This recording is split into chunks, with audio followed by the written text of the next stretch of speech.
as corn and soybeans enter their reproductive stages. Many producers are preparing for what could be their final trip across the field before harvest. From fungicides to foliar nutrition, those decisions can play a key role in protecting yield potential. So Fred Nichols with Huma joins us now with his take. So thank you for your time again this morning, Fred. Obviously, as crops mature and enter their reproductive phase, many farmers will be looking at making probably one final planned pass across their field. So what should we really be looking for? Yeah, Liza, so when you were going back home last week, you probably saw some yellow airplanes flying across some fields. Pretty likely that you would have. And it's not just the airplanes that are flying these days, there's drones, right? And this is an application method that at one time was a niche, and now it's definitely caught on in the mainstream. In some cases, drones are actually more cost competitive than airplanes. So, we invite, farmers out there to take a look at all other options. This time of year, of course, fungicides are really the biggest driver of late season trips. We talked before, over half of farmers in the Corn Belt are planning a fungicide application. So now is really a critical time to get out and scout the fields. I know it's no fun. I've did it myself for a number of years to walk into cornfields in these kind of conditions.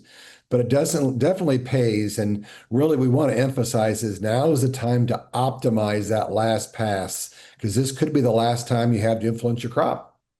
Yeah, I think a lot of us can relate to having to go out and scout those fields, of course. But like you mentioned, it's a good reminder, something that you got to be doing to keep an eye on everything. And so as farmers kind of plan for this, how can they really optimize that last pass? Yeah, so it all starts with nutrition, right? I mean, right now, reproduction is really the most critical time in a crop's life. However, late season applications are often the most ignored. So we encourage farmers, please don't leave yield in the field, right? Go out there and take a look. Tissue sampling clearly is preferred. But, as you're trying to mix something in that fungicide pass tank, micronutrients are really a great option. They are critical during reproduction. Products such as boron, right, can really deliver a strong value out there. So definitely take a look at those. They're typically very affordable. That you can get it on and really see a value. And then, of course, with soybeans, there's potassium and even nitrogen for corn right now. There are foliar products that can be applied. I know we have some that actually get inside the plant within 1 hour. So, definitely take a look at your nutritional needs. Yeah, and it could be probably different for every farmer based on their region and the different challenges that could arise, of course. But as we wrap up, anything else that our farmers should be considering right now? Yeah, insecticides clearly can be beneficial, but once again, it comes down to scouting. You really don't want to make an unnecessary tank mix there. But if you're seeing some activity, use your thresholds.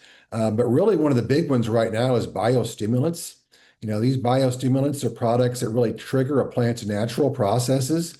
In many cases, they can trigger hormonal responses in plants. So right now for grain fill, stimulating more flowers and pods on soybeans, biostimulants are actually very affordable. You can get by, in many cases, $5 to $8 per acre, depending on what you're doing. We've got a product called Breakout that certainly does that, but there's certainly other ways as well. But certainly look at biostimulants. And then really the ultimate measure right now is versatility and value, right? That's really what you're looking at for this last trip. We have a product, a new product, Proud 4. It's an excellent fungicide, but it also is an insecticide. So it can control maybe some aphids and thrips. So that's really kind of what you're looking at any product right now is what's that versatility and what's that affordability value that it can provide. Some great insight as always, because of course, during our growing season, the decisions you make can really make or break what ends up happening when you get into your combine for harvest season, those yields that pop up. So Fred, as always, great to talk to you this morning. We appreciate his time. That was Huma Chief Sales and Marketing Officer Fred Nichols.